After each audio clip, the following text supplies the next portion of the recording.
Hello everyone.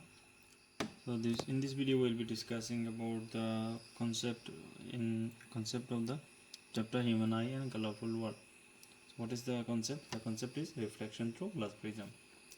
So in the previous videos we have discussed about the vision defects, and in this one we'll be discussing about the reflection through glass prism. So what is reflection? We have already discussed in the previous chapter.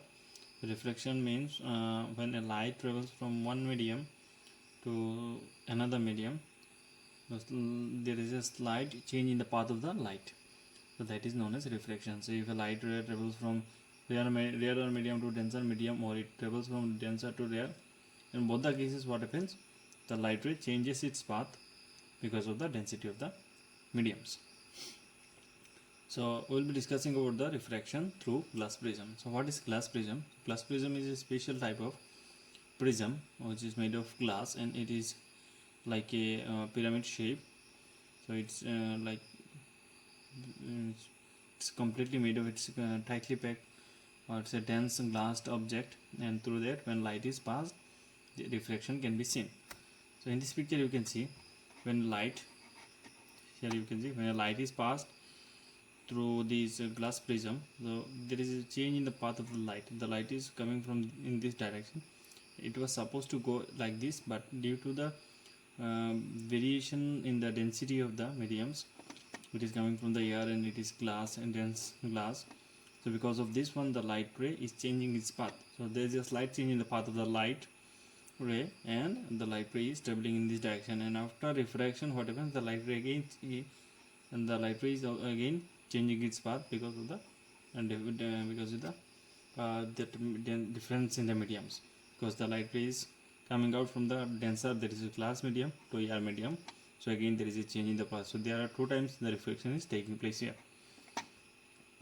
So in the third picture we can see here, so we have some terms related to this concept, and these terms are like the light ray which falls on one face of the prism.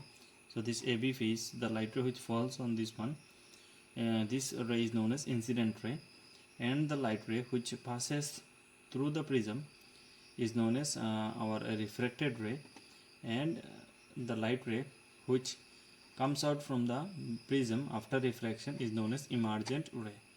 Okay, so it is known as incident ray, the light ray which falls on one face of the prism, and the light ray which gets refracted through the prism is known as refracted ray, and the light ray which comes out from the prism is known as emergent ray.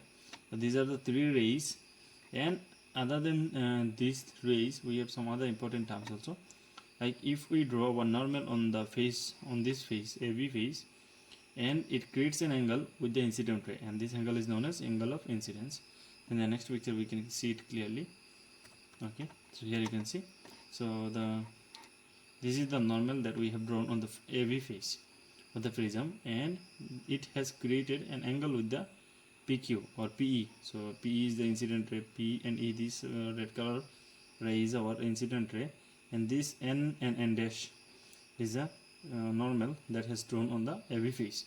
So this angle, this normal is creating an angle with the PE, that is the incident ray, and this angle is known as angle I, that is angle of incidence. Okay, and similarly on this side the emergent ray, and a normal has been drawn on the AC face of the prism, and this normal M and M dash is creating an angle with the emergent ray, that is F and S.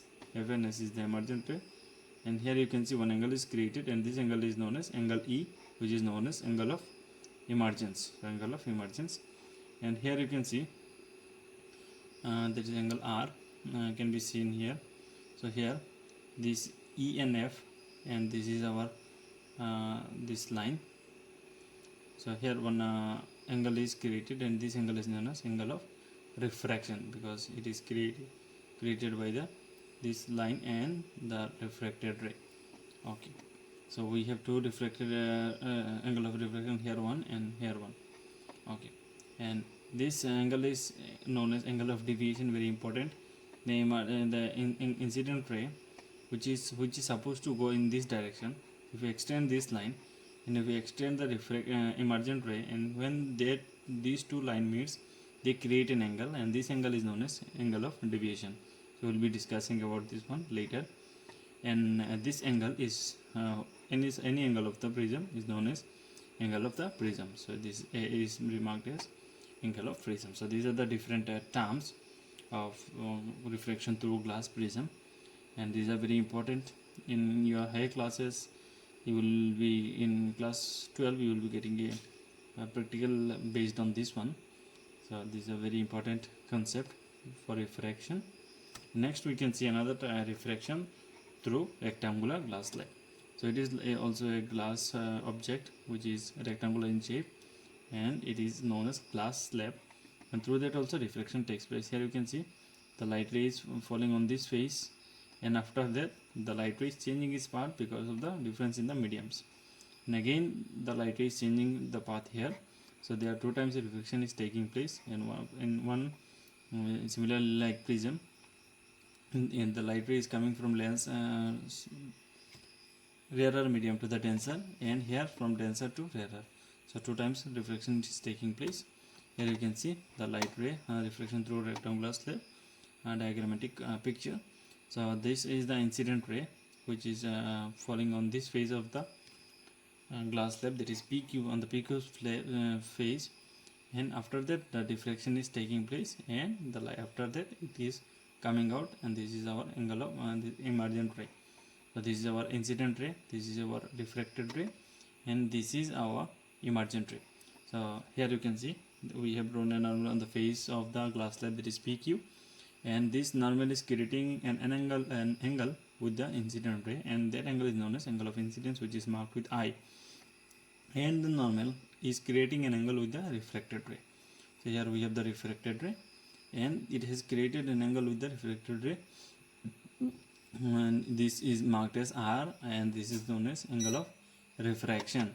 And then we have our the third angle. This is the normal which is drawn on the surface, on the face of S and the SR face of the glass slab, and this normal is creating an angle with the emergent ray, and this angle is known as angle of emergence. So these are the three different angles on rectangular slab. So this is all about the refraction through glass prism and diffraction through rectangular glass slab. So I hope up to this much is clear. If you have any kind of confusion, I'm here to help, and thank you for watching the video.